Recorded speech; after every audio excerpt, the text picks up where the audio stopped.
Class 10th के ये जो मोस्ट इंपॉर्टेंट क्वेश्चन है बच्चों, बोर्ड एग्जाम में बार बार रिपीट होते हैं। ठीक है, हमसे क्या बोल रहे हैं कि पहला क्वेश्चन है 26 और 156 का जो लॉसा है वो 156 है, तो इसका मोशा क्या होगा। सो आप जानते हैं बच्चों, सिंपल वे में लिखाऊंगा, प्रथम संख्या गुणे जो द्वितीय संख्या होती है वो क्या होती है, लॉसा गुणे मौसा। पहली संख्या आपकी 26 है, दूसरी संख्या आपकी 156 है। ठीक है, लौशा दे रखा है आपको 156 और आपको क्या निकालना है बच्चों, मौशा निकालना है। ठीक है, 156 देखना है आप, ये गुणे में इधर पट्टी में जाएगा, 156 से 156 कटेगा तो मौशा बराबर क्या आ जाएगा, 26। ठीक है, तो ऑप्शन नंबर सेकंड आपका सही हो जाएगा। बाकी सब कुछ मैंने एक बार पढ़ा रखा है, चैप्टर वाइज इंपॉर्टेंट क्वेश्चन भी करा रखे, प्लेलिस्ट डाल दूंगा डिस्क्रिप्शन में, उसको जरूर चेक कर लेना।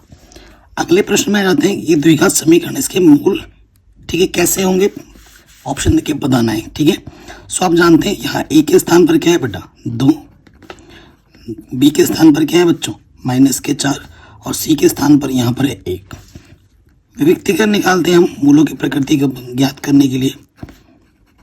विविक्तिकर डी बराबर सूत्र होता है b² - 4ac। बी है -4 स्क्वायर 4 है, ए का मान है 2, सी का मान है 4 का वर्ग 16, 4 दूनी 8 का मान घटाएंगे तो 8, क्या आ गया धनात्मक। जब डी का मान धनात्मक होता है बच्चों तो क्या होता है कि मूल वास्तविक होता है और भिन्न भिन्न होता है। ऑप्शन नंबर सेकंड सही हो जाएगा। आगे बढ़ते हैं, कह रहे दो बिंदुओं के बीच की दूरी ज्ञात कीजिए। ये x1 है, ये y1, ये x2, ये y2। ठीक है, दो बिंदुओं के बीच की दूरी, अगर ये बिंदु A है और ये बिंदु B है तो सूत्र क्या होता है बच्चों, x1 - x2 का होल स्क्वायर, y1 - y2 का होल स्क्वायर, यही होता है। रखिए x1 का मान है 1, x2 का मान है 5, y1 का मान -3, y2 का मान है 2। एक में से 5 घटाएंगे -4 है, -4 का वर्ग 16 होता है, 3 और 2 5 है, माइनस के 5 का वर्ग क्या होता है 25। 25 ये वो 16 कितना हो जाएगा 6 और 5, ठीक है 11, हासिल लगा 1 2 1 3 4 होगा, अंडर 41 आएगा, या 61 की जगह ना 41 होगा। ये आपको आंसर मिल जाएगा। कह रहे त्रिज्या के वृत्त के कोण आपका एच दे रखा है, यहाँ थीटा दे रखा है ना। त्रिज्याखंड के संगत चाप की लंबाई क्या होगी, तो सूत्र क्या होता है थीटा बट्टे 360 गुणे 2πr। ठीक है, त्रिज्या आ रही है, कोण आपका थीटा है, तो थीटा बट्टे 360 2πr, यहाँ पाई की जगह हैशटैग कर दिया है। ठीक है, तो ऑप्शन नंबर तीसरा सही हो जाएगा। इसकी पीडीएफ भी आपको चाहिए तो बताना, वो भी मैं आपको दे दूंगा। कह रहे दो समरूप त्रिभुजों की भुजाओं का अनुपात इतना है, क्षेत्रफलों का अनुपात क्या होगा। जब भी आपको भुजाओं का अनुपात दे रखे हो, क्षेत्रफलों का अनुपात निकालना है तो आपको क्या करना है, जो अनुपात दे रखा है ना उसका क्या कर दो, वर्ग कर दो। 9 81, 16 का वर्ग 256। ठीक है, डायरेक्ट कर दिए, देखो 9 81 और 16 का वर्ग 256, बट्टे का मतलब अनुपात होता है। ऑप्शन नंबर डी सही हो, चौथा वाला सही हो जाएगा। आगे आ जाओ, कह रहे हैं कौशिक ए सेक 4 के बराबर है। ठीक है, तो ए का मान क्या होगा, ये कुछ मिस्टेक लग रहा है क्वेश्चन में। कौशिक ए सेक 4a के बराबर है। ठीक है, चलिए सो देखो बच्चों, बहुत ही आसान प्रश्न है। कौशिक ए और आई थिंक यहाँ पर होगा सेक, ठीक है ना, यहाँ पर सेक है, सेक 4a होगा। तो कौशिक को मैं सेक के रूप में लिख सकता हूँ क्या, सेक 90 माइनस थीटा क्या होता है, कौशिक थीटा, थीटा की जगह पर यहाँ a है, तो देखो सेक से सेक हट जाएगा, 90 माइनस a। ठीक है, यहाँ पर 4a आ जाएगा, माइनस का 4a इधर के क्या हो जाएगा, प्लस का 4a, सॉरी माइनस के इधर के प्लस के हो जाएगा, 5a हो जाएगा, 5 गुणे में इधर के बट्टे में आ जाएगा, भाग दोगे 5 कम 5, 4 बचा 5 8 40। ठीक है, आपको 4a का मान निकालना है। ठीक है, 4a का मान निकालना है, 18 आया है वैसे तो। ठीक है, समझ नहीं आ रहा क्वेश्चन में, कुछ मिस्टेक सी लग रही है ना। वैसे a का मान है 4a अगर निकालना है तो गुणा करेंगे, 18 चौके 72 आएगा, ये आपका सही हो जाएगा। अगले प्रश्न में आते हैं, कह रहे हैं 5 मीटर लंबी एक सीढ़ी भूमि से 4 मीटर की ऊंचाई पर स्थित एक खिड़की तक पहुंचती है। दीवार के आधार से खिड़की के निचले सिरे की दूरी ज्ञात कीजिए। देखो ये 5 मीटर लंबी ये हमारी एक दीवार है, ठीक है। कह रहे हैं भूमि से 4 मीटर की ऊंचाई पर स्थित एक खिड़की तक, भूमि से 4 मीटर दूरी पर स्थित एक यहाँ पर खिड़की है, ये आपने सीढ़ी लगाई है, ठीक है। दीवार के आधार से सीढ़ी तक के निचले सिरे की दूरी ज्ञात करनी है। सीढ़ी की लंबाई कितनी है? 5 मीटर। ये सीढ़ी है 5 मीटर लंबी है, ठीक है। भूमि से 4 मीटर की ऊंचाई पर स्थित खिड़की तक पहुंचती है। ये जो दूरी है ना, कितनी है? 4 मीटर तक है, और यहाँ तक खिड़की लगी है आपकी। ये जो दूरी है यहाँ से लेकर यहाँ तक 4 मीटर है। कह रहे दीवार के आधार से, ये दीवार का आधार है, सीढ़ी के निचले सिरे तक की दूरी ज्ञात करनी है। मान लेंगे ये दूरी कितनी है? x है। कोई दिक्कत नहीं होगी। इस बिंदु को मैं A बोल देता हूँ, इस बिंदु को B, इस बिंदु को C, ठीक है। क्योंकि दीवार लंबवत होती है तो यहाँ 90 अंश का कोण लगता है। 90 अंश के सामने वाली भुजा क्या होती है? कर्ण। चूंकि त्रिभुज ABC एक समकोण त्रिभुज है, समकोण त्रिभुज है, इसलिए कौन सा नियम लगा सकते हो? पाइथागोरस प्रमेय अनुसार। पाइथागोरस प्रमेय अनुसार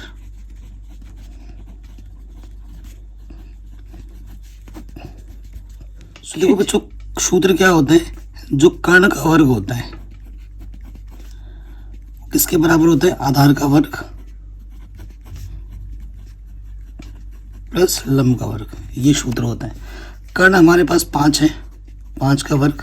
आधार में हमने क्या माना? x, जो कि हमें ज्ञात करना है, और लंब कितना क्या है? 4 है। तो 5 का वर्ग क्या हो जाएगा? 25। ये x², 4 का वर्ग हो जाएगा 16। तो 25 संख्याओं को एक तरफ लाते हैं, 16 प्लस के इधर के माइनस का हो जाएगा, यहाँ 9 बचेगा, ठीक है। तो x का मान क्या हो जाएगा? प्लस माइनस 3, तो प्लस में ही लेंगे, ठीक है। तो आंसर हो जाएगा 3 मीटर। यहाँ से लेकर यहाँ तक की दूरी कितनी होगी? 3 मीटर होगी। इसका हल ज्ञात करना है आपको। बहुत ही आसान प्रश्न है। ये पहला समीकरण, ये दूसरा समीकरण मान लो। गुणज समान है, जोड़ दोगे, कटा विपरीत चिन्हों पर जोड़े, 2 और 2 4 वही, और ये हो गया 20। ये गुणे में बट्टे में 4 पंजे 20, y का मान आ गया 5। समीकरण में रख दो। चूंकि x + 2y = 19 था, ठीक है ना। y का मान कितना है बच्चों? 5। तो y की जगह पे 5 रख दिया। 5 दूनी 10, प्लस का 10 इधर के माइनस का हो जाएगा, तो x का मान आ जाएगा 9। तो x का मान 9 होगा और y का मान 5। आराम से बन गया, ठीक है। अगले प्रश्न में आ जाओ। कह रहे एक लंब वृत्तीय बेलन की त्रिज्या, बेलन है, लंब वृत्तीय बेलन है हमारे पास। कह रहे बेलन की जो त्रिज्या है, समझ लो, ये जो त्रिज्या है वो हमें दे रखी है 7 सेंटीमीटर, और इसकी जो ऊंचाई है वो हमें दे रखी है 8 सेंटीमीटर। तो वक्र पृष्ठ क्षेत्रफल ज्ञात करना है। तो हम लिख सकते हैं यहाँ पर दिया है करके, दिया है बेलन की त्रिज्या r = 7 सेंटीमीटर और ऊंचाई h = 8 सेंटीमीटर। इसलिए बेलन का वक्र पृष्ठीय क्षेत्रफल, सूत्र क्या होता है? 2πRh, ठीक है। ये मान रखेंगे। 2 पाई का मान कुछ नहीं है तो 22/7 रखो, और r का मान 7 दे रखा है और h का मान 8। 7 से 7 कटा, 8 दूनी 16 गुणे 22, ठीक है। 16 को 22 से गुणा कर देंगे तो ये आ जाएगा 352 सेंटीमीटर स्क्वायर, ठीक है। ये हमें हमारा आंसर आराम से मिल जाएगा। अगले प्रश्न में आ जाइए। ये सब एक एक नंबर के प्रश्न है। नेक्स्ट क्वेश्चन क्या है? cos 46 - sin 44 का मान ज्ञात कीजिए। अब ना तो इसका मान और ना ही इसका मान त्रिकोणमिति टेबल में आपको मालूम है। चूंकि अगर आप 46 और 44 को जोड़ते हैं तो आपको 90 मिलता है। जब दो कोण को जोड़ो और आपको मिले 90 तो किसी एक को बदलना पड़ता है। तो पहले वाले को बदल देते हैं, कॉस 90 में से हम कितना घटाएंगे, 46 आ जाए 44। इसको बदला है तो इसको नहीं बदलना है। और आप जानते हैं कॉस 90 माइनस थीटा क्या होता है, कॉस 90 माइनस थीटा आपका होता है साइन थीटा। तो यहाँ रख देंगे थीटा की जगह पे 44 है, ये हो जाएगा साइन 44 और यहाँ पर पहले से ही साइन 44 है। सेम चीज़ में सेम चीज़ घटाएंगे तो आंसर आ जाएगा 0। ठीक है, कोई दिक्कत नहीं होगी। अगले प्रश्न में आ जाइए। कह रहे बिंदु इसको और इसको मिलाने वाले खंड को किस अनुपात में काटते हैं। मतलब हमारे पास एक रेखाखंड है, देखो ये रेखाखंड है, ठीक है। इस बिंदु का नाम ए है और इस बिंदु का नाम बी है। ए के निर्देशांक दे रखे -6, 10 और बी का दे रखा है 3, -8। इस पर एक बिंदु पी है जिसको काट रहा है -4, 6। किस अनुपात में, मान लेते हैं कि m1 अनुपात m2 में इसको विभक्त कर रहा है, जो कि आपको निकालना है। ठीक है, किसी का भी ले लो, x ने किया है, ये y है, ये x1 है, ये y1, ये x2, ये y2। ठीक है, लिखेंगे चूंकि विभाजन सूत्र से x बराबर क्या हो जाएगा, m1 x2 plus m2 x1 m1 plus m2, यही होता है सूत्र। सो बच्चों x का मान क्या दे रखा है विभाजन सूत्र में, 4, m1 पता नहीं, x2 हमारे पास है 3, m2 पता नहीं, x1 हमारे पास है -6 बट्टे में m1 प्लस m2। इसके बट्टे में कुछ नहीं, देख ले लिया, तिरछे गुणा करेंगे, 3 m1 -6 m2 -4 m1 -4 m2। m1 को एक तरफ लाओ, माइनस के इधर के क्या होगा प्लस के, और ये माइनस के इधर के क्या हो जाएगा प्लस के। ठीक है, 3 और 4 क्या होता है 7 m1 और 6 में से 4 घटाएंगे 2 m2। आगे हल करेंगे, देखो ये गुणे में m2 इधर के बट्टे में आ जाएगा, यहाँ पर 2 है, इधर 7 गुणे में इधर के बट्टे में आ जाएगा। तो बट्टे का मतलब क्या होता है, अनुपात। तो अनुपात आ जाएगा 2:7 आंसर। ठीक है, अगले प्रश्न में आपसे बोल रहा है कि इसका बहुलक ज्ञात करना है आपको। ठीक है, तो बहुलक ज्ञात करने के लिए देखो कुछ गड़बड़ दे रखे डाटा में, 10 से 25 है, 25 से 40 है, ये थोड़ा इधर उधर हो गया, 40 होगा, ये 25 से 40 होता, ये वाला इधर आएगा और ये वाला इधर है ना, थोड़ा लिखने में गड़बड़ हो गया होगा। 55 से 70, 70 से 85, 85 से 100। ठीक है, ये चीज़ है। अब सबसे बड़ी बारंबारता देखनी होती है हमें, ये सबसे बड़ी बारंबारता है। तो सबसे बड़ी बारंबारता को हम F1 कहते हैं और उसके ऊपर वाले, इसके बाद वाले को F2 और इससे पहले वाले को F0। चूँकि F1 कितना है 9, ठीक है, इसलिए हमारे पास क्या हो जाएगा, जो बहुलक वर्ग होगा, बहुलक वर्ग वो 55 से 70 होगा। ठीक, 55 70 है, इसलिए बहुलक वर्ग की निम्न सीमा क्या है 55। तो L का मान 55 है। ठीक है, और हमारे पास F0 का मान कितना है 7, F2 का मान कितना है 5 और H का मान कितना है, इनके बीच का अंतर कितना है 15। 70 में से 55 घटाओ 15 आ जाएगा। सारे मान पता है, सूत्र लगा दो, इसलिए बहुलक बराबर सूत्र क्या होता है, L plus F1 minus F0 गुणे H बट्टे में 2F1 माइनस F0 माइनस के F2। ठीक है, ये सूत्र होता है, रख दीजिए। L का मान है 55, F1 का मान है हमारे पास 9, F0 का मान 7, H का मान है 15 बट्टे में 2F1, 9 दूनी 18 हो जाएगा, फिर आपका F0, फिर आपका F2। ठीक है, हल कर लेते हैं, 2 बचेगा, 9 में 7 घटाएंगे 2, 15 दूनी 30, ये 7 और 5 12, 18 में से 12 घटाओगे तो 6 बचेगा, 6 पंजे 30, 55 प्लस 5 60 आ जाएगा आंसर। अगले क्वेश्चन पे आ जाइए। कह रहे हैं सिद्ध कीजिए कि 6 प्लस अंडर रूट 2 एक अपरिमेय संख्या है। तो मान लेंगे, मानो 6 प्लस अंडर रूट 2 एक परिमेय संख्या है। उल्टा मान लेते हैं। अगर ये परिमेय संख्या है तो इसे हम p बट्टे q के रूप में लिख सकते हैं, जहां पर q का मान क्या नहीं होता, 0। p और q पूर्णांक होते हैं और इनका HCF 1 होता है। लॉजिक क्या होता है, अंडर रूट वाले को एक तरफ रखो, बाकी सबको दूसरी तरफ। प्लस का 6 इधर आके माइनस का हो जाएगा। समीकरण 1 हम जानते हैं p बट्टे q परिमेय संख्या, 6 भी एक परिमेय संख्या है। परिमेय से परिमेय घटाओगे परिमेय आता है, चूंकि p बट्टा q माइनस का 6 एक परिमेय संख्या है तथा अंडर रूट 2 एक क्या होती है, अपरिमेय संख्या।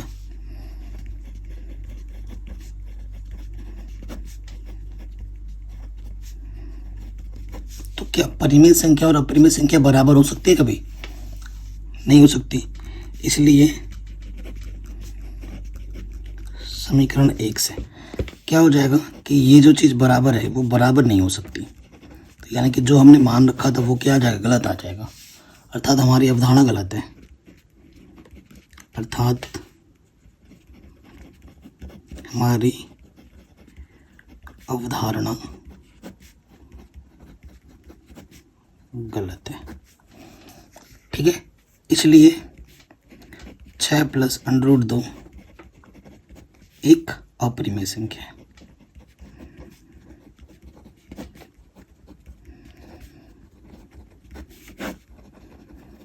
यही हमें प्रूफ करना था, आराम से हो गया। ठीक, अगले प्रश्न में आ जाइए। कह रहे द्विघात समीकरण को विभक्त कर ज्ञात कीजिए, फिर मूलों की प्रकृति ज्ञात कीजिए। अगर ये वास्तविक है तो उन्हें ज्ञात कीजिए, उनको हल भी करना है। ठीक है जी। सो देखो सॉल्यूशन पे आ जाओ। चूंकि क्या हमें दिया रखा है, द्विघात समीकरण।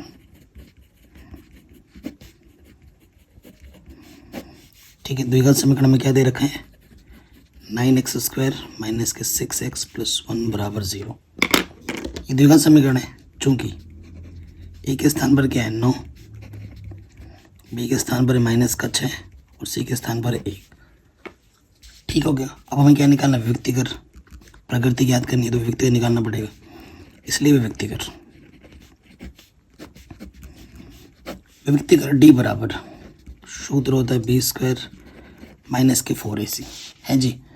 तो b का मान है माइनस का 6 वर्ग 4 है, e आपका 9 है और c आपका 1 है। माइनस का वर्ग प्लस होता है 36, 9 चौको 36, 36 माइनस 36 0। d का मान 0 है, इसलिए d जब 0 होता है तो मूल वास्तविक होता है और समान होता है। मूल वास्तविक व समान होगा। अब आपको हल करना है, इसमें क्या बोला, हल भी कीजिए। आपको एक सजेशन दूंगा आपके भाई के नाते, दोस्त के नाते, कि जब भी आप द्विघात सूत्र विभक्ति का निकालो तो द्विघात सूत्र ही लगाओ हल करने के लिए। ठीक है, बेस्ट है, टाइम बचेगा। द्विघात सूत्र से, द्विघात सूत्र आप जानते हैं क्या होता है, x बराबर माइनस के b plus minus under root D या b² माइनस के 4ac बट्टे 2a डायरेक्ट लिख दिया। ठीक है, कोई दिक्कत नहीं है। माइनस के b कितना है हमारे पास, माइनस का 6। b² माइनस 4ac का मान अभी आपने निकाला, कितना आया था 0। ए का मान है 9, माइनस माइनस प्लस, 0 का वर्गमूल 0, 9 दूनी 18। तो किसी भी संख्या में 0 जोड़ो या घटाओ वही रहता है। तो 6 बट्टे 18, 6 कम 6, 6 दिया 18। तो x के जो दोनों मान होंगे ना वो 1/3 होंगे। तो यहाँ रख देना ट्वाइस, मतलब 2 बार, x के 2 बार ऐसे मान आएंगे। ये आपका आंसर आराम से बन गया। अगले प्रश्न में आ जाओ। कह रहे हैं इस परिमेय संख्या का दशमलव प्रतिशत शांत है, 2 और सिर्फ 5 ही है। ठीक है ना, चूंकि हर का गुणनखंड। सिंपल क्वेश्चन है। जब दो हो या जब सिर्फ 5 हो या 2 और 5 दोनों हो तो शांत होता है, उसके अलावा कुछ भी आता है तो अशांत हो जाता है, क्योंकि हर का गुणनखंड 2 की पावर m गुणा 5 की पावर n का रूप है। सिंपल रीजन देंगे, इसलिए 129 2 की घात 3 गुणा 5 की घात 7, इसका दशमलव प्रसार क्या होगा? शांत। आंसर। अगले क्वेश्चन पे आ जाओ। एक ठोस एक अर्धगोले पर एक शंकु के आकार का है, ठीक है, एक ठोस अर्धगोले पे आकार, ये अर्धगोला है, उसके ऊपर क्या है हमारे पास? एक शंकु है, ठीक है। ये बहुत रिपीट होता है क्वेश्चन यार, ठीक है। जिनकी त्रिज्या 3 सेंटीमीटर और शंकु की ऊंचाई 4 सेंटीमीटर है, ये 3 सेंटीमीटर है, ठीक है, मतलब ये भी 3 होगा अर्धगोले की त्रिज्या, और उस शंकु की ऊंचाई भी आपको दे रखी है। शंकु की ऊंचाई क्या दे रखी है? 4 सेंटीमीटर, और ये दे रखा है 3 सेंटीमीटर, तो आप लिख दो, यहाँ पर दिया है। अध्यारोपित में क्या होता है ना, दोनों वस्तुओं की, इसकी भी और इसकी भी, शंकु की भी और अर्धगोले की त्रिज्या समान होती है। दिया है त्रिज्या r बराबर 3 सेंटीमीटर, और हमारे पास क्या है? ऊंचाई, बेलन की शंकु की जो ऊंचाई है वो हमें 4 सेंटीमीटर दे रखी है। पृष्ठीय क्षेत्रफल निकालना है, तो क्षेत्रफल के शंकु की तिर्यक ऊंचाई चाहिए होती है l, चूँकि तिर्यक ऊंचाई l बराबर शुद्ध होता है under root h² plus r²। h का मान है 4 का वर्ग, r का मान है 3 का वर्ग, यानी कि 16 प्लस 9 25 का वर्गमूल 5, तो l हमारे पास 5 है, ठीक है जी। प्रश्नानुसार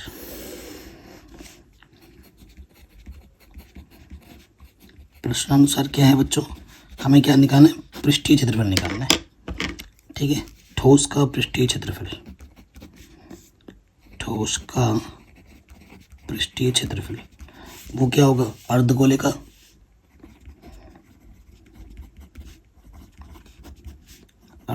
पृष्ठीय क्षेत्रफल प्लस ऊपर से क्या? शंकु है, शंकु का पृष्ठीय क्षेत्रफल, ठीक है, ये चीज़ आ जाएगी। तो अर्धगोले का पृष्ठीय क्षेत्रफल क्या होता है बच्चों? सूत्र 2πr², और शंकु का होता है πrl, ठीक है, कोई दिक्कत नहीं होगा। अब यहाँ से देखो बच्चों, πr उभयनिष्ठ है, यहाँ से बचेगा 2r और यहाँ से l, मान रखेंगे। पाई का मान कुछ नहीं है तो 22/7, r का मान 3 दे रखा है, और l का मान कितना आया था? 5। 22 3 66 बट्टे में 7, 2 3 6 गुणा 11, तो यहीं पे छोड़ दो, है ना। 66 को गुणा करना है 11 से, तो 726 आता है, बट्टे में 7 सेंटीमीटर स्क्वायर, यहीं पे छोड़ देना है आंसर। कहीं पे भी डाउट या दिक्कत हो, वीडियो को एक बार दोबारा देखें। अगले प्रश्न पे आ जाओ। कह रहे हैं उस त्रिभुज का क्षेत्रफल ज्ञात कीजिए जिसके शीर्ष इतने हैं, ये x1, ये y1, ये x2, ये y2, ये x3, ये y3, ठीक है। त्रिभुज PQR का क्षेत्रफल, सूत्र क्या होता है? 1/2 x1 y2 minus y3, x2 y3 minus y1, x3 y1 minus y2, ठीक है। तो 1/2 x1 कितना है आपके पास? 0, y2 है 0, y3 है 3, x2 है 2, y3 है 3, y1 है 0, x3 है 0, y1 है 0, और y2 भी है, वो भी है 0। तो ये 0 गुणा 0 0, 3 दूनी 6, बट्टे में 2, 2 3 6, तो आंसर आ जाएगा 3 वर्ग इकाई, ठीक, ये आपका आंसर आ जाएगा। आगे बढ़ते हैं। कह रहे 3 सेंटीमीटर त्रिज्या के एक वृत्त पर 5 सेंटीमीटर त्रिज्या के एक संकेंद्रीय वृत्त के किसी बिंदु से एक स्पर्श रेखा की रचना कीजिए। ये जो क्वेश्चन है बच्चों, ये एनसीईआरटी, क्योंकि मेरे पास संसाधन नहीं है, एनसीईआरटी जो प्रश्नावली है 11.2 का क्वेश्चन नंबर दूसरा है, जो कि मैंने ऑलरेडी पढ़ा रखा है, लिंक्स मिल जाएगी डिस्क्रिप्शन पे। आशा करता हूँ आपको पहले से ही आता होगा। आगे बढ़ते हैं अगले प्रश्न पे। कह रहे हैं इस समीकरण को हल कीजिए जब x का मान 0 नहीं ले सकते आप। ठीक है, बहुत आसान क्वेश्चन है और रिपीट बहुत होता है। तो देखो तो बहुत ही आसान क्वेश्चन है। ये x है, ये 1/x है, काफ़ी बार पूछा है। इसके बट्टे कुछ नहीं तो 1 ले लो, x से कम x, इसके गुणा इसके साथ x², इसके गुणा इसके साथ। ठीक है, इधर आ जाएगा तो प्लस का 3x इधर आके क्या हो जाएगा, माइनस का 3x, और यहाँ पे माइनस के 1। ठीक है, ये चीज़ है। अब इसमें क्या है कि आप गुणनखंड नहीं कर पाओगे, तो जब गुणनखंड नहीं हो सकता तब हम द्विघात सूत्र लगाते हैं। a का मान है 1, x² गुणज कुछ नहीं तो 1 है, b का मान 3 और c का मान क्या है, माइनस के 1। c 1 नहीं, c है ओनली। ठीक है, फिर हम क्या लिखेंगे, द्विघात सूत्र से।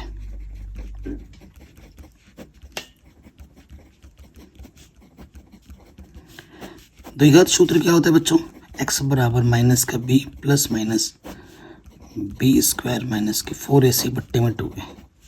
ठीक है, माइनस b है माइनस के 3 प्लस माइनस b² माइनस 3 का स्क्वायर 4, a का मान 1, c का मान है माइनस के 1 बट्टे में 2a, a का मान 1, माइनस माइनस प्लस 3 का वर्ग 9, माइनस माइनस प्लस 4 एकम 4 बट्टे में 2। 9 और 4 13, 13 एक अभाज्य संख्या है तो यहीं पे छोड़ दो, तो x का मान ये आपको मिल जाएगा।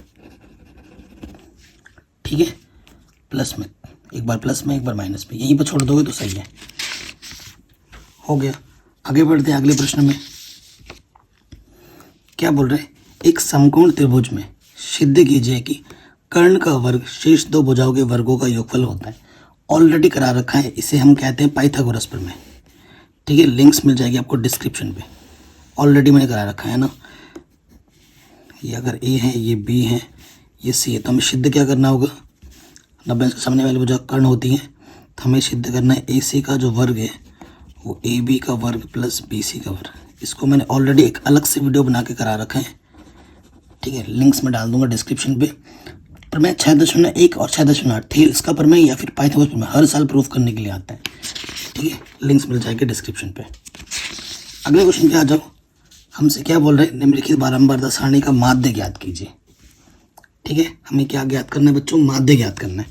सो मैं आपके सामने ही माध्य, कोई सी विधि लगा सकते हो जो आपको अच्छी लगती है, तो आपके सामने ही करते हैं, आंखों के सामने।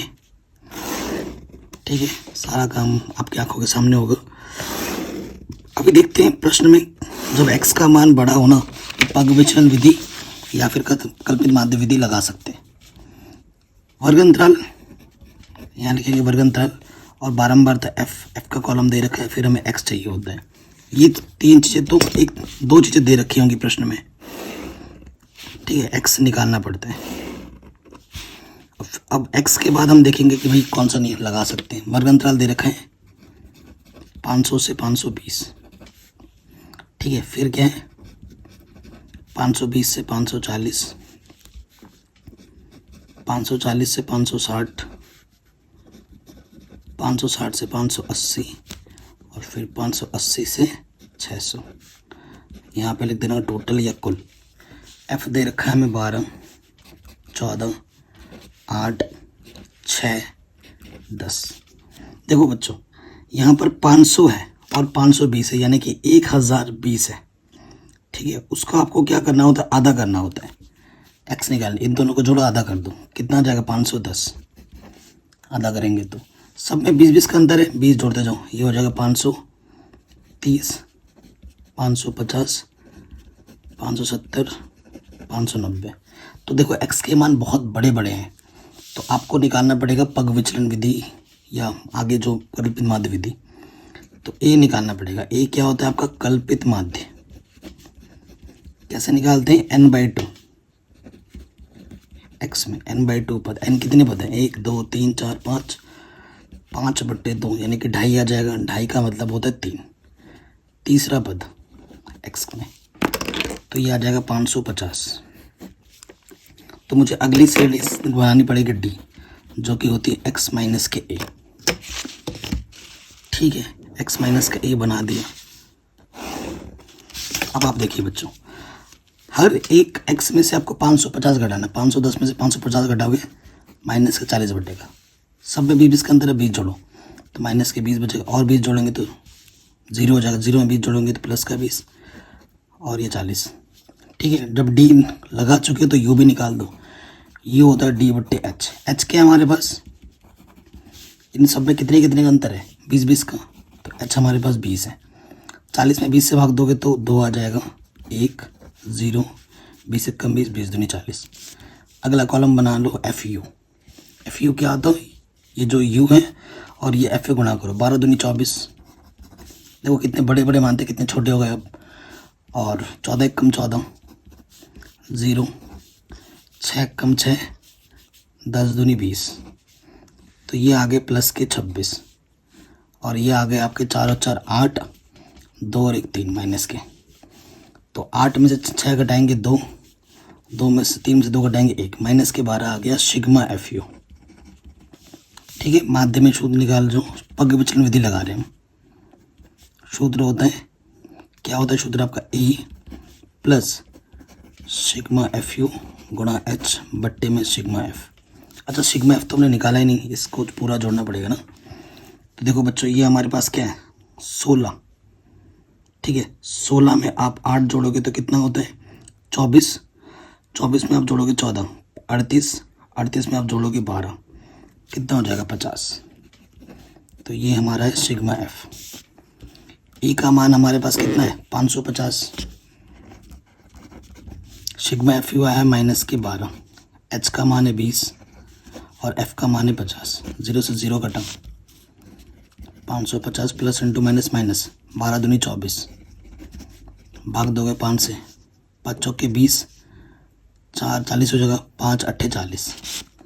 तो 550 में से आपको घटा देना है 4.8, 10 में से 8 गया 2, 9 में से 4 गया 5, 545.2। ये आपको आपका आंसर मिल जाएगा। कहीं पे भी कोई डाउट या दिक्कत हो वीडियो को एक बार दोबारा देखें। अगले प्रश्न में आ जाओ। कह रहे सिद्धि कीजिए, इसको हल करके 1/2 लाना है। ठीक है, सॉल्यूशन में आ जाओ। बायां पक्ष लेने पर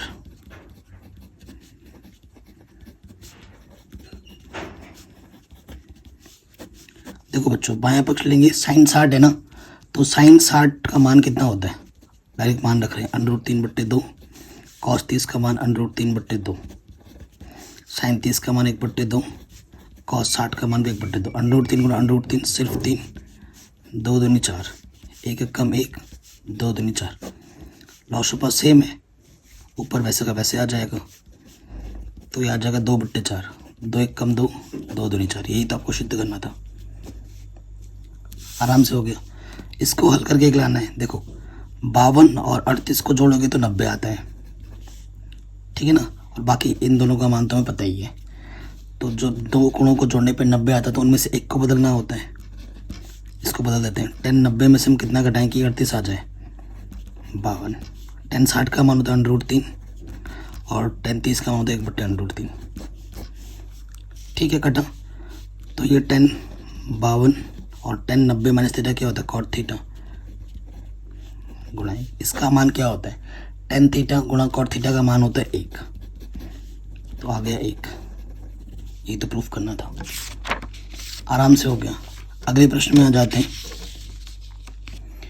कह रहे निम्नलिखित बंटन की माध्यिका ज्ञात कीजिए। इनका हमें माध्यिका निकालना है।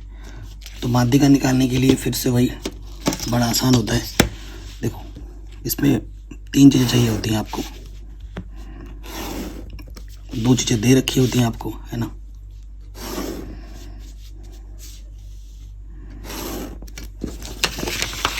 देखिए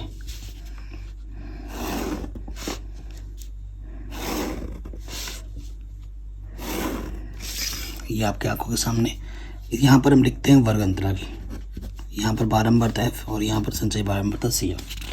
तो वर्ग अंतराल जो दे रखा है वो लिख लेते हैं, 15 से 20, 20 से 25, 25 से 30, 30 से 35, 35 से 40, 40 से 45, 45 से 55, ठीक है ना। एफ का मान दे रखा है 14, 56, 60, 86, 74, 62, 48, ठीक है। अब देखो सी एफ निकालना है, पहला वाला वैसे के वैसे लिख देते हैं। 14 में 56 जोड़ोगे, ठीक है ना, तो कितना हो जाएगा 70। 70 में 60 जोड़ोगे कितना हो जाएगा 130। 130 में 86 जोड़ोगे कितना हो जाएगा 216। 216 में 74 जोड़ोगे कितना हो जाएगा 290। 290 में 62 जोड़ोगे कितना हो जाएगा 352। 352 में 48 जोड़ोगे तो कितना हो जाएगा 400। इन सबको जोड़ोगे तो आपको मिलेगा 400। यहाँ पे भी 400 और यहाँ पे भी 400, यानी कि आपने सही किया है। इसे कहते हैं एन। ये जो टोटल जोड़ने पे आता है ना एफ को, इसे एन कहते हैं। नेक्स्ट हमें देखना होता है एन बट्टे 2। 400 बट्टे 2 काटोगे तो 200। 200 है, 200 से जस्ट बड़ा ढूंढना होता है सी एफ में। 200 से जस्ट बड़ा ये 216 आपको दिख रहा है चौथे लाइन पे, ठीक है। तो ये जो होता है हमारा ये वाला, ये हमारा है माध्यक वर्ग, ठीक है। माध्यक वर्ग कितना है 30 से 35, और ये एफ के कॉलम में आए तो एफ हमारे पास है 86। जहाँ से ढूंढा है उसके ऊपर वाला सी एफ होता है। सी एफ आपका कितना है 130। सब में कितने कितने का अंतर है 5 5 का, तो एच आपका है 5, ठीक हो गया। एल हमारे पास क्या होता है निम्न सीमा बहुलक वर्ग की, सॉरी माध्यक वर्ग की, तो ये 30 हो गया। अब माध्यक वाले सूत्र में आ जाओ, इसलिए माध्यक या माध्यक का सूत्र होता है एल प्लस एन बट्टे 2 माइनस सी एफ गुणा एच बट्टे में एफ, ठीक है। मान रखेंगे एल का मान हमारे पास है 30, एन बट्टे 2 आया था 200, सी एफ हमारे पास है 130, एच हमारे पास 5 और एफ का मान है 86। 30 घटाएंगे तो 70 बचेगा, 7 पंजे 35, 350 बट्टे में 86, काटो 2 चौके 2 तिया, 2 एक कम 2, 2 सत्ते 14, 2 पंजे 10, ठीक है। तो आपको 175 को भाग दे देना है 43 से, ठीक है। 4 बार जाएगा, तो 2 स्थान तक भाग दे दिया, तो 30 प्लस 4.06, तो आंसर आ जाएगा 34.06। ये आपको आपका माध्यक मिल जाएगा, ठीक है। तो ये क्वेश्चन भी आपका आराम से बन गया। अब आते हैं अगले प्रश्न पे। नेक्स्ट क्वेश्चन क्या बोल रहे हैं बच्चों, कह रहे 10 मीटर ऊंचे भवन के शिखर से एक केबल टावर के शिखर का जो उन्नयन कोण है वो 60 डिग्री है और इसके पाद से जो अवनमन कोण है वो 45 डिग्री है। टावर की ऊंचाई ज्ञात कीजिए और √3 का मान 1.73 लेना है। देखो एक ऊंचा भवन है आपका, ये 10 मीटर एक ऊंचा भवन है और यहाँ पर एक केबल टावर है, टावर बड़ी होगी, ये हमने ये ज़मीन है, ठीक है। सो देखो बच्चों ये हमारे पास क्या है, मैं लिख भी देता हूँ ताकि कंफ्यूज ना हो जाए। ये हमारा भवन है और इस तरफ हमारा ये टावर है। कह रहे 10 मीटर ऊंचा है आपका ये भवन। भवन के शिखर से केबल टावर के शिखर का जो उन्नयन कोण है ना वो 60 डिग्री है। तो इसको उन्नयन कोण बनाने के लिए यहाँ से इसके समांतर रेखा लेनी पड़ेगी, ले लिया। तो ये वाला जो कोण है वो 60 डिग्री है, ठीक है। फिर क्या बोले, और इसी बिंदु से इसकी जो पाद का जो अवनमन कोण है वो कितना है 45 है, ये 45 डिग्री है, ठीक है। टावर की ऊंचाई ज्ञात करनी। देखो बच्चों यहाँ से लेकर यहाँ तक 10 है, तो यहाँ से लेकर यहाँ तक भी तो 10 ही होगा, और मैं इस ऊंचाई को h मान लेता हूँ। तो टावर की ऊंचाई क्या होगी, h में मुझे 10 जोड़ देना पड़ेगा। नाम दे दो इसको A B C D E, ठीक है। यहाँ 90 अंश का कोण है, यहाँ पे भी 90 अंश का कोण है। तो मैं क्या करता हूँ, देखो दोनों त्रिभुजों में ये वाली जो दूरी है BC और AD बराबर होगी, समांतर है। मैं इस दूरी को x मान लेता हूँ, तो ये दूरी भी हमारी क्या होगी x, इसको लेना पड़ेगा। ये दूरी क्यों लेनी पड़ेगी, क्योंकि ये दूरी दोनों त्रिभुजों में उभयनिष्ठ है। दो समकोण त्रिभुज को हल करने पे हमें आंसर मिल जाता है। तो पहले त्रिभुज में आ जाओ ABC में, त्रिभुज ABC में कोण के सामने वाली भुजा लंब AB हमें पता है और बी सी हमें निकालना है। संबंध लगाएंगे ए बी के बट्टे में आ जाएगा बी सी। लंब बट्टे आधार क्या होता है, टेन थीटा। थीटा हमारे पास है 45। ए बी का मान है 10, बी सी का मान हमने x माना है, ठीक है। और 10 35 का मान ये होता है x एकम x, यहाँ क्या है 10, x का मान आ गया 10 मीटर। समीकरण नंबर 1 मान लिया। अब आ जाओ दूसरे वाले त्रिभुज में, ए डी ई में, त्रिभुज ए डी ई में h निकालना है, ए डी निकालना है, और x हमें पता है ना, ए डी जो पता होता है, जो निकालना होता है उसके भी संबंध लगाते हैं। तो यही कोण के सामने वाली त्रिभुज लंब बट्टे आधार क्या होता है, टेन थीटा। थीटा है 60, ठीक है। ए डी एच है, ए डी हमने x माना है, टेन 60 का मान √3। x इधर गुणे में आके बट्टे में आके गुणे में लग जाएगा, और x का मान कितना है 10 √10 है, तो 10 हमने रख दिया। x का मान क्या दे रखा, निकाला था हमने 10 निकाला था, वो हमने रख दिया, 10 √3 आ गया। इसलिए टावर की ऊंचाई क्या थी, h + 10, यहाँ से यहाँ तक h है और यहाँ से यहाँ तक 10 है, जोड़ देना है।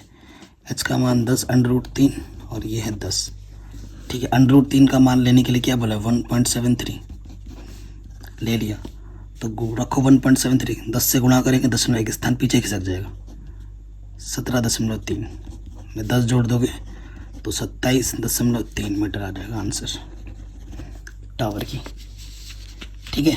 ये आपको आपका आंसर आराम से मिल गया। अगले वाले प्रश्न में आ जाइए।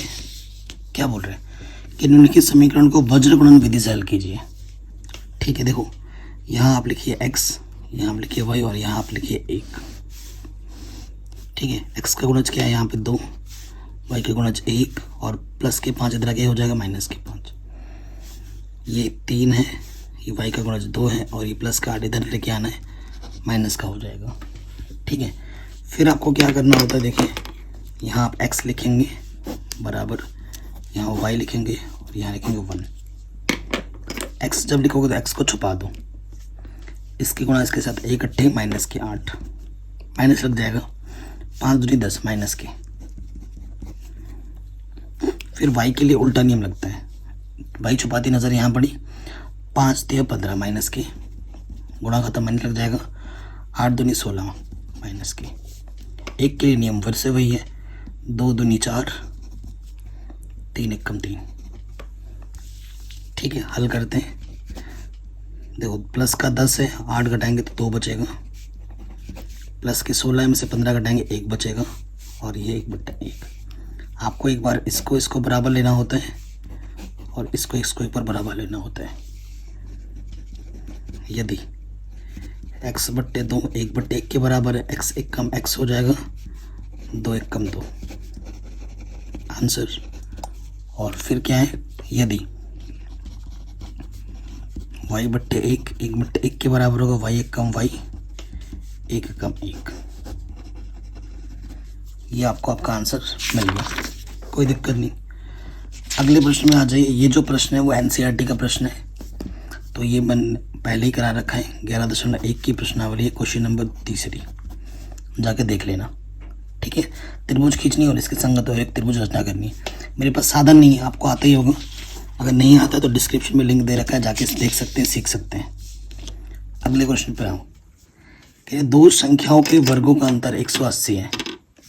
छोटी संख्या का वर्ग बड़ी संख्या का 8 गुना है। दोनों संख्या ज्ञात कीजिए। दो संख्या है तो हल में आ जाएंगे, माना बड़ी संख्या x तथा छोटी संख्या हमने y मान ली, ठीक है। प्रथम शर्तानुसार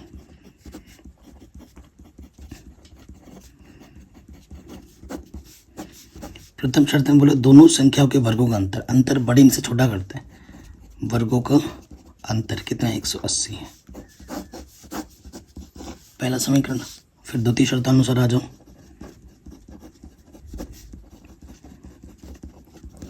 द्वितीय शर्त में बोला छोटी संख्या का वर्ग, छोटी संख्या यानी कि छोटी संख्या का किसके बराबर है? बड़ी संख्या का 8 गुना, बड़ी संख्या का 8 गुना है। वाई स्क्वायर का मान समीकरण 1 में रखने पर, वाई स्क्वायर का मान समीकरण 1 में रखने पर यहाँ रख देंगे तो एक्स स्क्वायर या 8x हो जाएगा और ये जो प्लस का इधर आके माइनस का हो जाएगा। बहुत ही आसान समीकरण बन गया है द्विघात। इसको अब हल कर लेना है। ऐसी दो संख्या लेनी है जिसको गुणा करने पर 180 और घटाने पर 8। 18 दाई 180, 18 में से 10 को घटाइए 8 आ जाएगा। तो 18x घटाना है 10x, माइनस अंदर गुणा कर देंगे, माइनस माइनस प्लस। जब भी नेगेटिव हो ना ब्रैकेट लगा के मान रखा करो। यहाँ से एक जोड़ा, यहाँ से एक जोड़ा, इस जोड़े से x उभयनिष्ठ है। एक्स स्क्वायर से x निकाला हमें, x बचेगा, ये x बाहर आ गया, यहाँ से 18 बचेगा, 10 उभयनिष्ठ आएगा, x बचेगा। ठीक है, 10 एक कम 10, 10 अट्ठे 80। ये 2 बार है, यानी कि आप सेम टू सेम आए, यानी कि हमने सही किया। जो 2 बार होता है उसे हम 1 बार लिखते हैं गुणनखंड बनाने में। ठीक है, अरे यार गुणनखंड, ये फिर x लिखेंगे यहाँ से और ये प्लस का 10 जो उभयनिष्ठ निकला वो दूसरे ब्रैकेट में आ जाएगा। ये लेंगे, यदि x प्लस 10 बराबर 0 तो प्लस का 10 इधर के माइनस का होगा। ठीक है, तो ये संख्या आपकी नहीं हो सकती। क्यों? अगर आप यहाँ पर रखेंगे तो अंडर रूट में आ जाएगा माइनस में, जो कि अमान्य होता है, नहीं निकलेगा। तो इसको लेना पड़ेगा। यदि x माइनस 18 बराबर 0 तो x आ जाएगा प्लस के 18। बड़ी संख्या आपकी 18 होगी, इसलिए वाई स्क्वायर हमारे पास 8x था, x का मान रख दीजिए यहाँ पर 18। तो 4 दूनी 18, 18 को लिख सकता हूँ 9 गुणा 2। तो y का मान आ जाएगा 4 का वर्गमूल 2, 2 का जोड़ा बना, 2 बाहर आ गया, 9 का वर्गमूल 3, 4 3 12। तो छोटी संख्या आपकी हो जाएगी 12। बड़ी संख्या 18 हो गया, छोटी संख्या 12 होगी। ये आपको आपका आंसर मिल गया। ठीक हो गया। अगले क्वेश्चन पे आ जाते हैं। अगला क्वेश्चन जो हर साल आ जाता है, समीकरण युग्म को हल करो। देखिए बच्चों, इसके बट्टे में जो है यहाँ पे भी वही लिखा है, इसके बट्टे में जो यहाँ पे भी वही लिखा हुआ है। ठीक है, इसको आप समीकरण 1 बोल दो, इसको आप समीकरण 2 बोल दो। माना 1 के बट्टे में 3x प्लस वाई ए है तथा 1 के बट्टे में 3x माइनस वाई ये बी है। ठीक है, हमें x और y के मान निकालने हैं, तो हम समीकरण 1 से हम क्या लिख सकते हैं? समीकरण 1 से 2, ये इसकी जगह पे क्या है? a है, तो ये हो जाएगा 2a प्लस b बराबर 1। समीकरण नंबर 3, समीकरण 2 से क्या हो जाएगा? इसके बट्टे में a है, इसके बट्टे में b है, तो ये 2b माइनस का 3/4, ये तिरछे गुणा हो जाएगा, 4 बट्टे में इधर गुणे में लग जाएगा, 4 है, 4 दूनी 8b माइनस के 3। समीकरण नंबर 4, इसको और इसको विलोपन विधि से हल करना है। यहाँ 4 है, इसको 4 बनाने के लिए इसमें 2 से गुणा करना पड़ेगा। तो समीकरण 3 तथा 4 से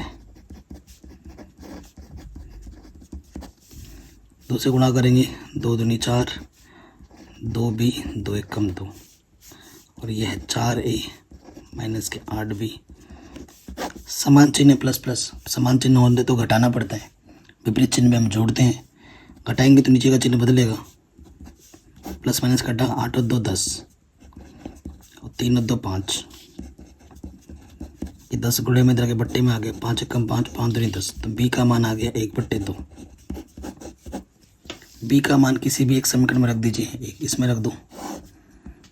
चूँकि 2a प्लस b बराबर 1, तो 2a, b का मान 1/2 है, प्लस का 1/2 इधर के माइनस का हो जाएगा, 1 में से आधा घटाएंगे, आधा बचेगा, 2 गुणे में इधर बट्टे में आ जाएगा, और a का मान हो जाएगा 1/4।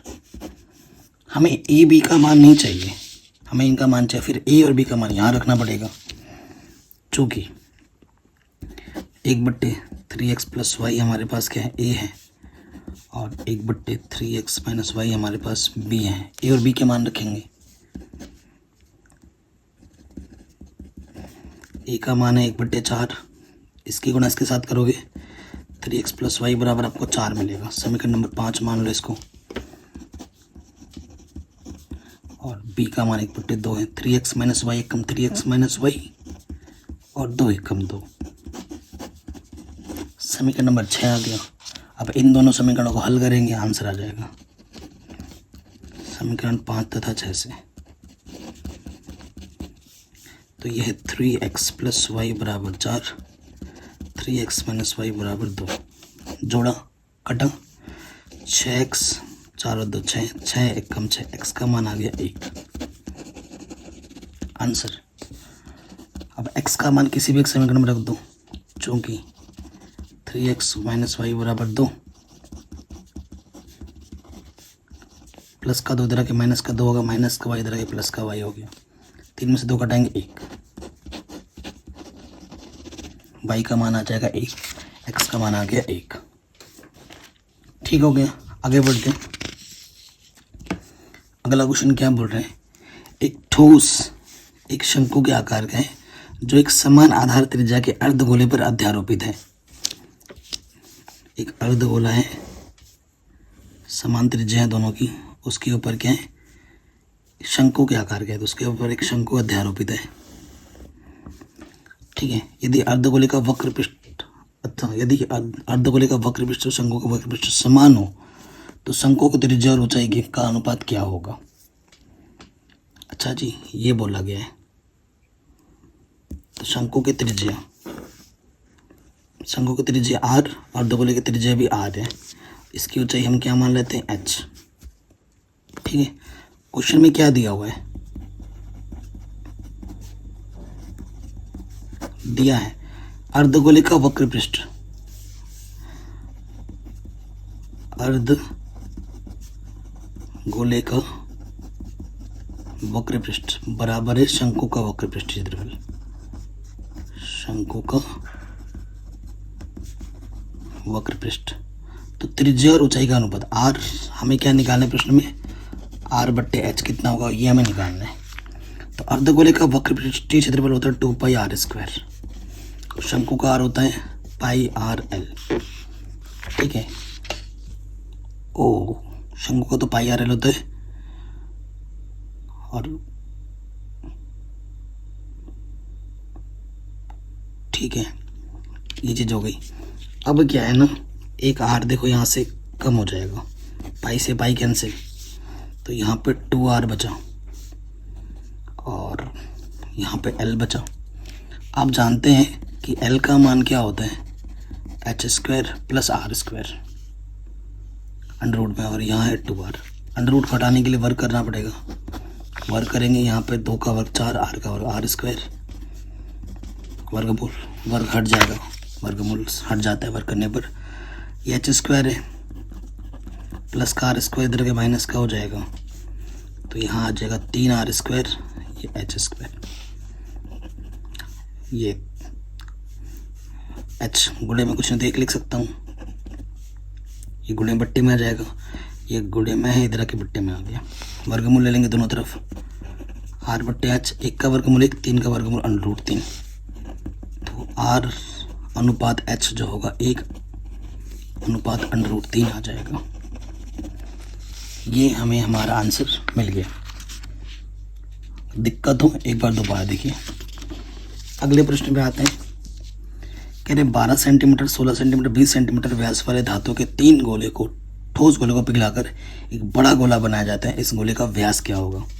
आपके पास 3 छोटे गोले हैं, एक ये, इसको, इसको और इसको मिलाकर एक बड़ा सा गोला बनाया गया है। इसकी त्रिज्या बोलते हैं r1, r2, r3 और इसका सिंबल r बोल देते हैं, जो आपको निकालना है। ये 12 दे रखा है, ये 16, ये 20 और इसका हमें व्यास ज्ञात करना है। इन तीनों को मिलाकर ये बनता है, यानी कि इन तीनों का आयतन इसके बराबर होगा, चूँकि 3 छोटे गोले का आयतन किसके बराबर होगा? बड़े गोले के आयतन के। ठीक है, 3 इसका सूत्र क्या होगा? 4/3 पाई r1 क्यूब, 4/3 पाई r2 क्यूब,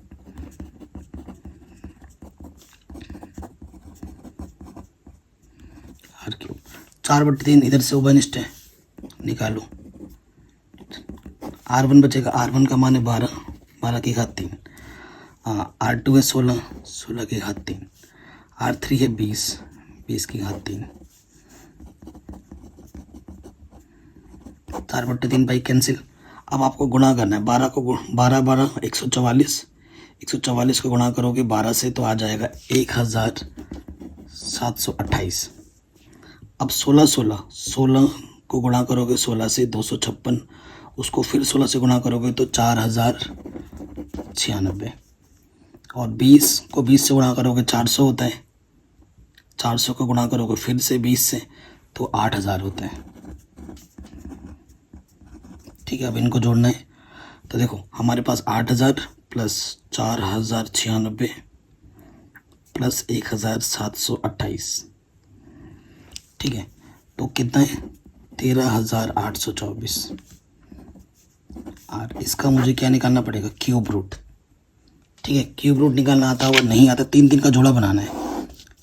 देखो 1 3 8 2 4, 2 से काटो, 2 छंग 12, 1 बचा, 2 9 18, 2 1 कम 2, 2 3 4, फिर 2 से काटो, 2 3 6, 2 चौको 8, 2 5 10, 2 छंग 12, 2 से फिर कटेगा, 2 1 कम 2, 2 7 14, 2 दूनी 4, 2 8 16, 2 8 16, 2 छंग 12, 2 चौके 8, 2 चौके 8, 2 3 2 दूनी 4, 2 1 कम, 2 छंग 12, 2 1 कम 2 0, 2 8 16, 2 5 10, 2 चौके 8। जब तक काट रहे कटते रहो, 2 दूनी 4 और यहाँ आ गया 2 7 14, 3 से कटेगा, 3 9 27, 3 3 9, 3 1 कम 3, 3 3 का जोड़ा बनाना है। ठीक है, जोड़ा तो r का मान आ जाएगा 2, यहाँ से 2, यहाँ से 2, गुणे में 3। ठीक है, तो 2 दूनी 4, दूनी 8, 8 3 24, तो कितना आ जाएगा? 24 सेंटीमीटर। ये आपको आपका आंसर मिल जाएगा। आशा करता हूँ वीडियो पसंद आई है। अगर ऐसा है तो बच्चों वीडियो को लाइक ज़रूर करें, चैनल पर नए तो सब्सक्राइब करें। एक बार डिस्क्रिप्शन ज़रूर चेक करें, डिस्क्रिप्शन में एक प्लेलिस्ट मिलेगी, उस प्लेलिस्ट के वीडियोस को सारे देख लीजिए बच्चों, आपके एग्ज़ाम की प्रिपरेशन को बहुत ही मस्त बना देगा। आपसे हाथ जोड़ के निवेदन है, उस प्लेलिस्ट को ज़रूर देखिए। अगर आपको एग्ज़ाम में फोड़ना है, अगर आपको एग्ज़ाम में टॉप करना है तो सारे क्वेश्चन वहीं पे से आएंगे। ठीक है बच्चों, तो वीडियो ज़रूर शेयर करना अपने दोस्तों के साथ, और चैनल पर नए हो तो सब्सक्राइब ज़रूर कर देना, वीडियो को लाइक ज़रूर करना। जय हिंद, मिलते हैं नेक्स्ट वीडियो में।